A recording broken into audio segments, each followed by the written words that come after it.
Hello students, welcome to Geography class of 8th standard. Today we are going to start with the next topic of population dynamic, that is factors affecting the distribution of population. This is given on your page number 34 and 35 of your geography book. The objectives of the topic are to study about the factors affecting the distribution of population. So far, we have discussed that world population is uneven. Places which are sparsely populated contain few people. Places which are densely populated contain many people. So students, in this module, we come to know that what are the factors that affect the distribution of population. Let's start the topic with important terms. Relief feature. Relief means the lowest and highest elevation points in the particular area. Examples: mountains, plateaus, desert and plains, etc. Climate is the weather condition prevailing in an area over a long period of time. Soil is the upper layer of the earth in which plants grow.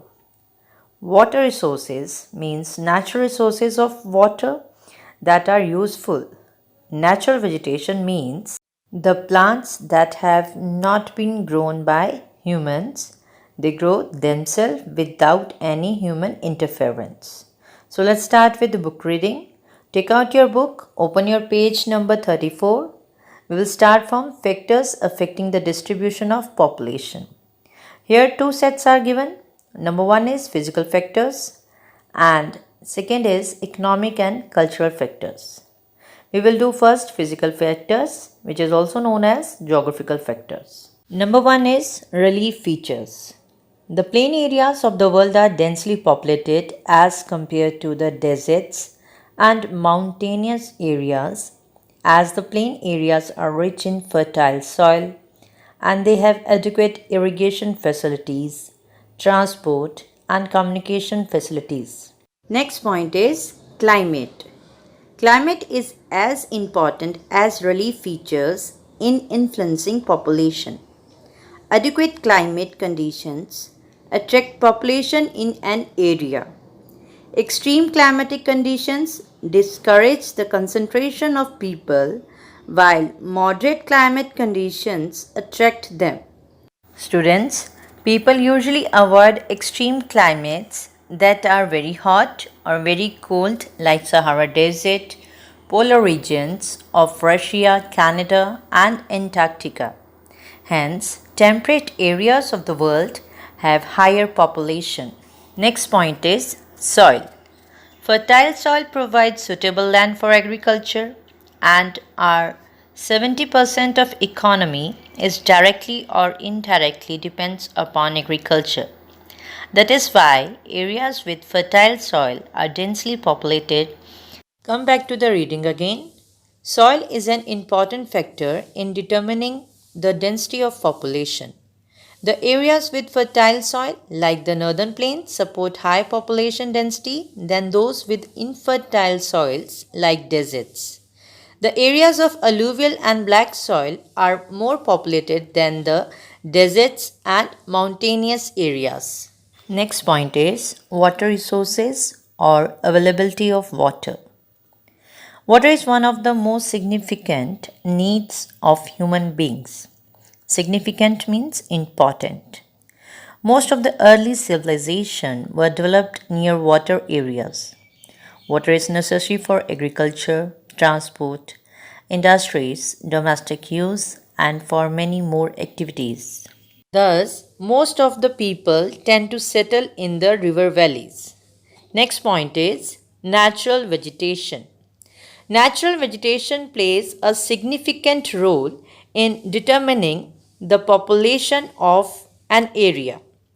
Dense forest areas and thorny forests are not adequate for human settlement. The equatorial dense forest, like the Amazon basins, the Congo basins, are not capable for supporting high population densities. The density of population is higher in the grasslands. So students, This is all about the physical factors. Next, we are going to start with economic and cultural factors. Number one is mineral resources. So, what is mineral resources? A resource is concentration or occurrence of solid material of economic interest in or on the earth's crust. Come back to the reading again. Take out your page number 35. Economic and cultural factors. Mineral resources.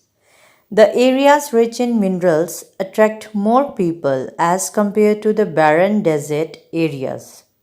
Hence, the mineral rich areas are densely populated. For example, diamond mines of South Africa and discovery of oil in the Middle East led to settling of people in these areas.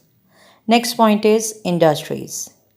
Industries is a group of manufacturers that produces a particular kind of goods or services.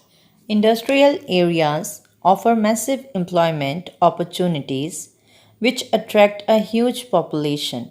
Thus, the industrial areas are almost invariably associated with areas of high population densities. For example, the northern eastern USA, South Africa, Indonesia, Central India, Eastern China, etc. are the highly populated industrial areas of the world. Next point is transport, urbanization, migration, and government policies. The above factors are also responsible for the growth of population. The areas which are well connected with transport system are more populated than the remote areas. Students, the infrastructure is important for faster economic growth in the country.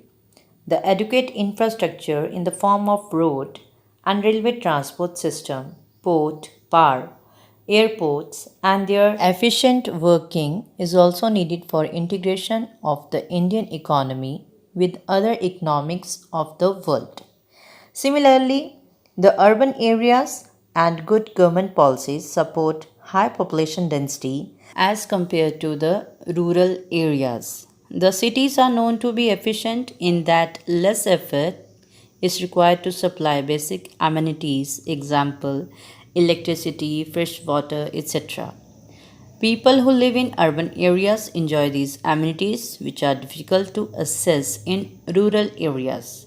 That's why urban areas are highly populated as compared to rural areas. So, students, this is all about the factors affecting the distribution of population. Hope you understand well. You have to revise it and solve the related back exercise. We will meet very soon with the next topic, population growth. Till then, have a nice day.